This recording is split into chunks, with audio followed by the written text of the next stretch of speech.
시간 우리에게 주시는 하나님의 말씀 사도행전 1장 1절에서 11절 말씀입니다. 신약성경 187쪽입니다.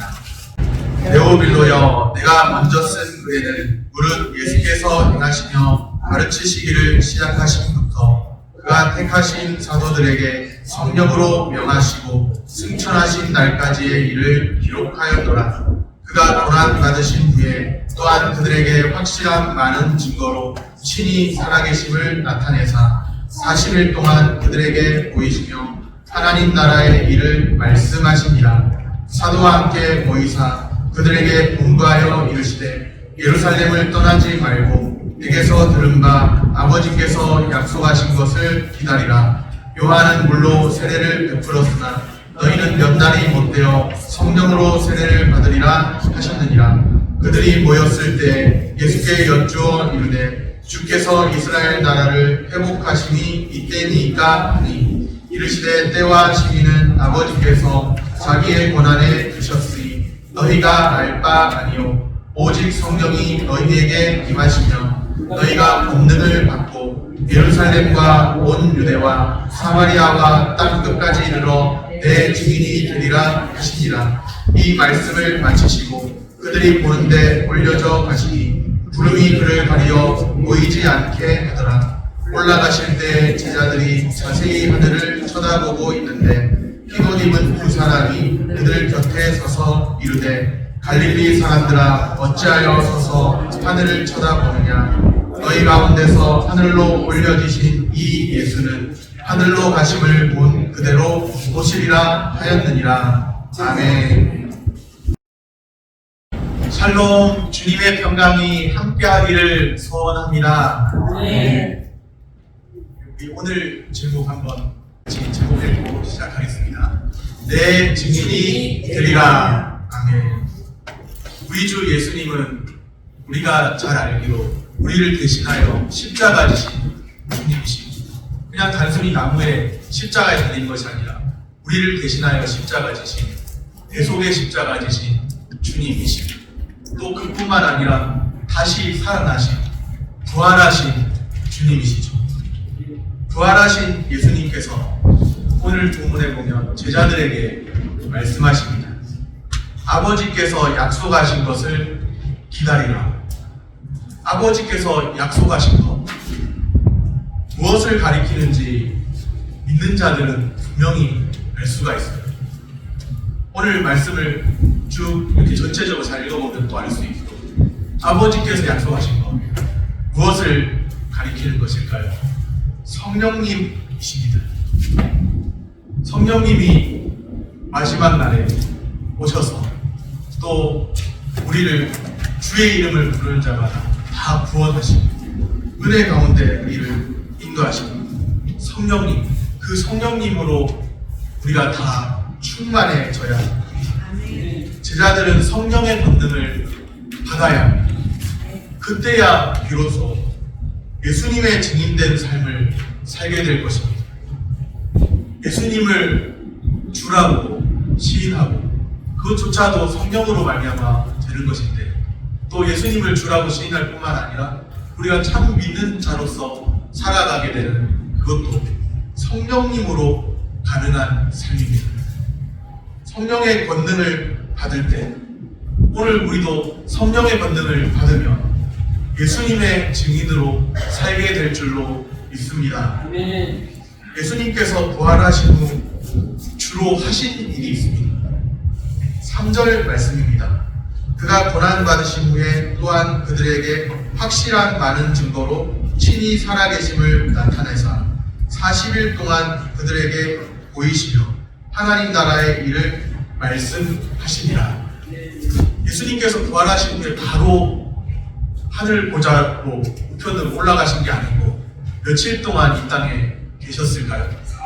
40일 동안 계셨습니다.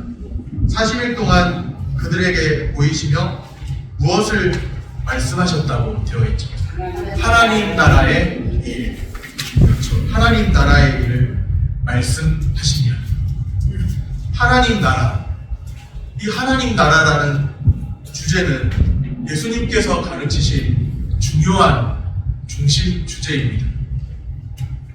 신구약 성경 전체의 중요한 주제이기도 합니다. 하나님 나라, 참으로 중요한 주제죠. 하나님 나라가 무엇인가?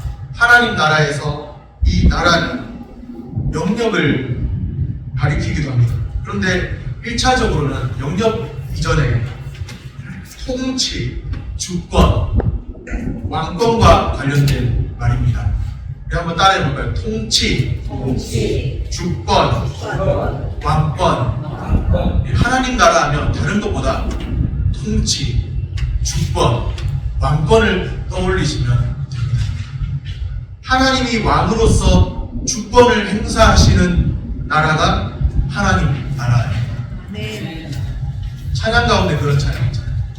할렐루야 찬양하세 내 모든 죄 사함받고 주 예수와 동행하니 그 어디나 하늘나라.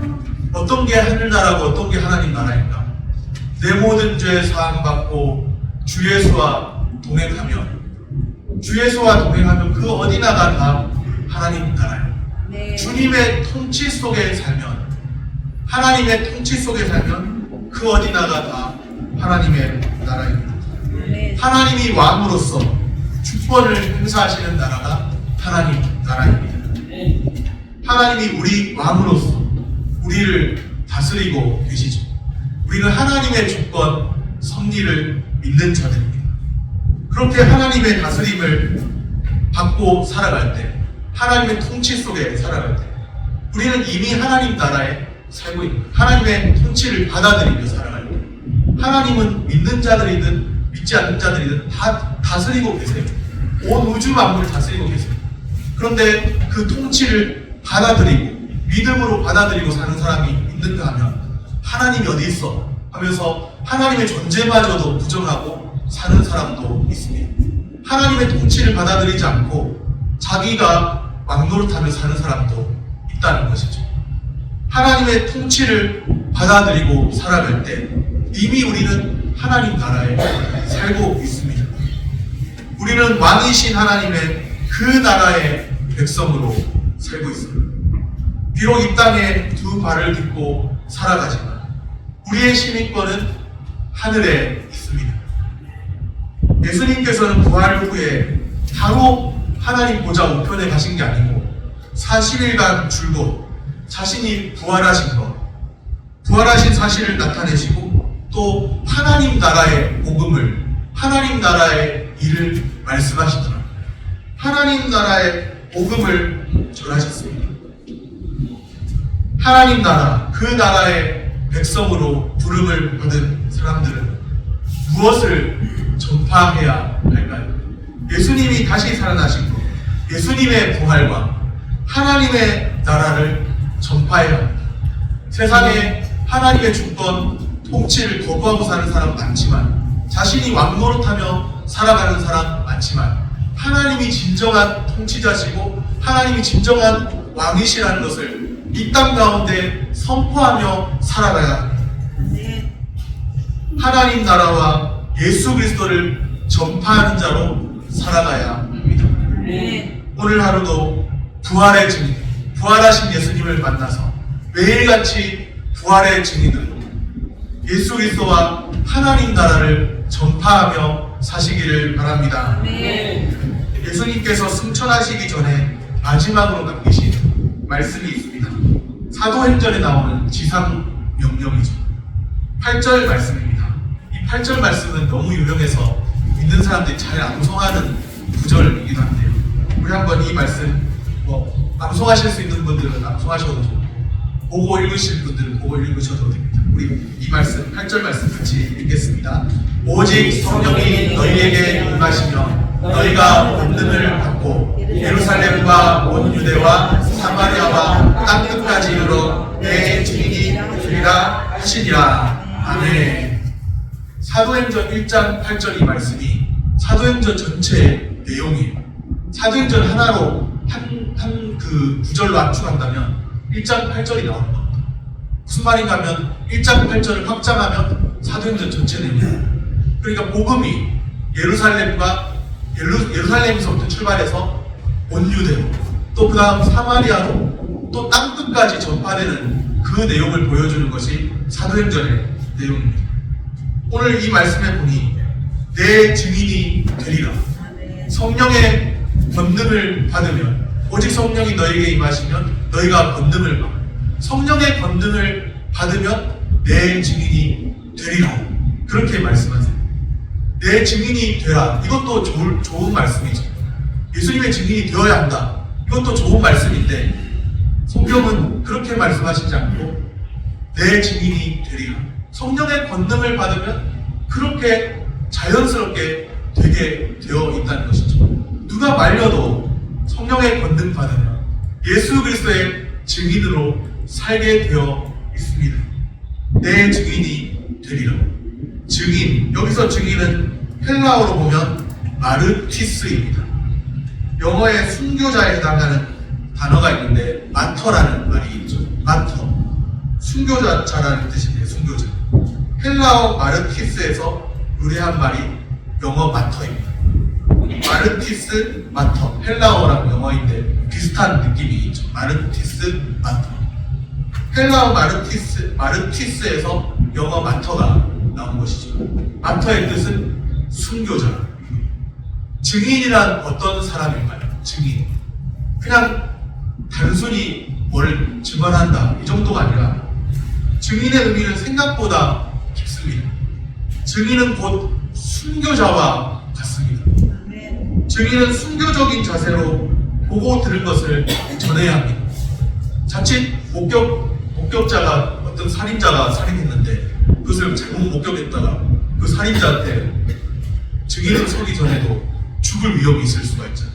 그런데 이 증인이라고 하는 것은 마치 순교적인 자세를 가지고 보고 들은 것을 전파하는 사람입니다. 순교적인 자세로 죽음을 두려워하지 않고 전하는 사람이 바로 이 증인입니다. 오늘 우리는 예수님의 증인으로 살 준비가 되었나요? 알고 보면 증인 되기가 쉽지 않아요. 증인 되겠다는 말이 제대로 알면 잘 안 나와요. 인간의 생각으로. 뭘 모르니까 증인으로 나서겠다고 하는 거죠. 자기 목숨이 증인으로 심판대 앞에 잘못 섰다가 이렇게 증언 잘못했다가 죽을 수도 있다고 생각합니다. 증인으로 서는 게 쉽지가 않죠. 순교적인 자세가 있어야 합니다. 그런데 우리 스스로의 힘으로 증인 되는 것이 아니죠. 예수님의 증인으로 살아가려면 무엇을 받아야 한다고요? 성령의 권능을 받아야 합니다. 성령의 권능. 성령의 권능을 받을 때 비로소 예수님의 증인으로 살게 됩니다. 아멘.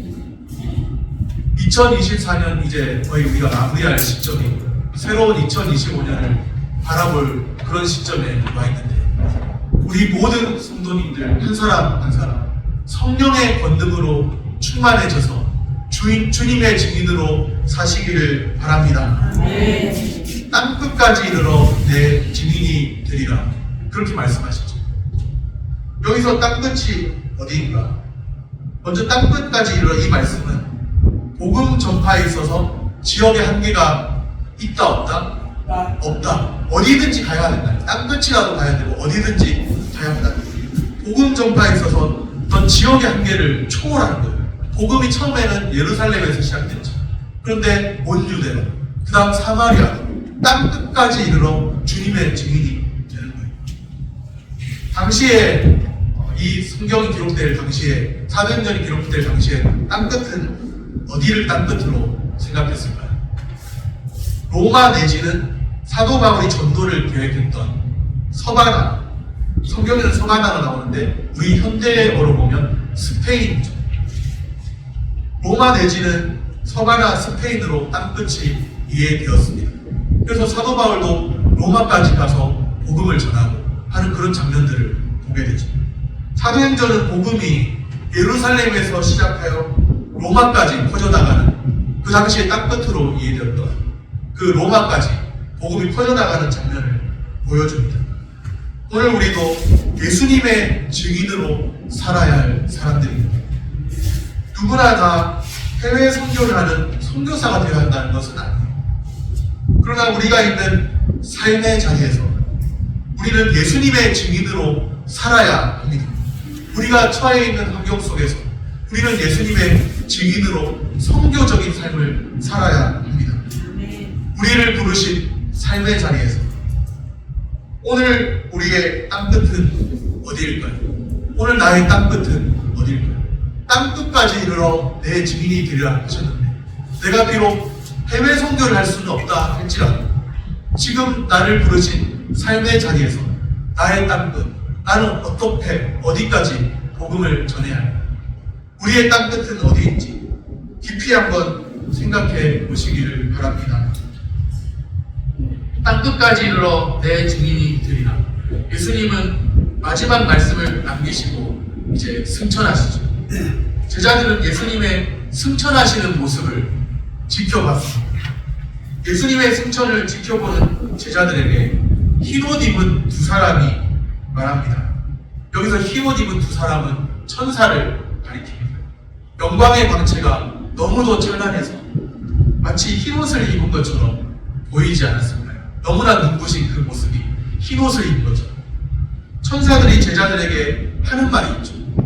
어떤 말을 하고 있습니까? 11절 말씀입니다. 우리 11절 말씀 같이 읽겠습니다. 이르되 갈릴리 사람들아 어찌하여 서서 하늘을 쳐다보느냐. 너희 가운데서 하늘로 올려지신 이 예수는 하늘로 가심을 본 그대로 오시리라 하였느니라. 아멘. 본 그대로 오시리라. 본 그대로 오신다는 것은 지금 제자들이 이렇게 하늘로 올라가신 것을 목격하고 있는데 눈으로 보고 있는데 본 그대로 오신다는 것은 그리스도의 가시적인 재림을 말합니다. 눈에 보이는 재림이라는 거죠. 어떤 사이비 이단 교주들이 나타나서 예수가 은밀하게 재림했다. 어디로 재림했냐? 내 몸속으로 재림했다. 그러면서 이제 예수님이 영으로 재림했는데 내 몸속에 들어와 있다. 은밀하게 들어왔다. 이렇게 은밀한 재림이 아니라는 거예요. 모든 만인이 알 수 있는 가시적인 눈으로 보는 재림이라는 거예요. 은밀한 그런 재림이 아니에요. 초림의 예수님께서는 은밀하게 왔는지 몰라도 그러나 재림의 예수님은 영광 중에 만인이 보는 가운데 오는 것이죠. 어떤 이단 사이비 교주가 예수님이 영으로 재림했는데 그 영이 내 몸속에 들어와 있다. 이런 발언들은 다 이상한 거예요. 은밀한 재림이 아니라 가시적인 재림. 본 그대로 오시리라. 그렇게 말씀합니다. 다시 오실 예수님은 모든 사람이 보는 가운데 영광의 왕으로 오신다. 은밀하게 그냥 구유 위에 초라하게 난 영광의 왕이신데 오실 때는 낮은 모습으로 구유 위에 나셨잖아요. 구유는 먹이통이거든요. 먹이통. 말구유면 말먹이통이 되는 거죠. 말구유면. 그런 먹이통. 그런 짐승의 먹이통. 그런데 그런 위에 나신 것은 낮은 자리에 오신 것입니다. 낮은 모습으로. 그는 근본 하나님의 본체시나 자기를 비워 종의 형체를 가지사 낮은 자리에 오셨고 죽기까지 복종하시고 십자가에 죽으시죠. 낮은 자리에 오신 겁니다. 그러나 영광의 주님, 다시 오실 주님은 영광스럽게 오신다는 사실입니다. 본 그대로 오시리라. 다시금 오실 예수님은 영광스럽게 오실 우리 주 하나님, 우리 주 예수 그리스도십니다. 오늘 우리는 다시 오실 영광의 왕 예수님, 본 그대로 오시리라 하는데 소망하고 있을까요? 주님을 다시 오실 주님을 기다리면서 깨어있는 삶, 예비하는 삶을 살고 있을까요? 다시 오실 영광의 왕을 소망하면서 예수 그리스도의 증인된 삶을 사시기를 소원합니다. 말씀을 정리합니다. 하나님 나라와 예수 그리스도를 전파하는 삶을 살아가야 합니다. 우리를 부르신 삶의 자리에서 오늘 우리의 땅끝은 어디일까요? 우리 자신이 말씀에 비추어 한번 생각해 보시기 바랍니다. 오늘 우리는 다시 오실 영광의 왕 예수 그리스도가 진정한 우리의 소망이 되어야 합니다. 우리를 부르신 삶의 자리에서 주님의 증인으로 날마다 사시기를 축복합니다. 기도하겠습니다.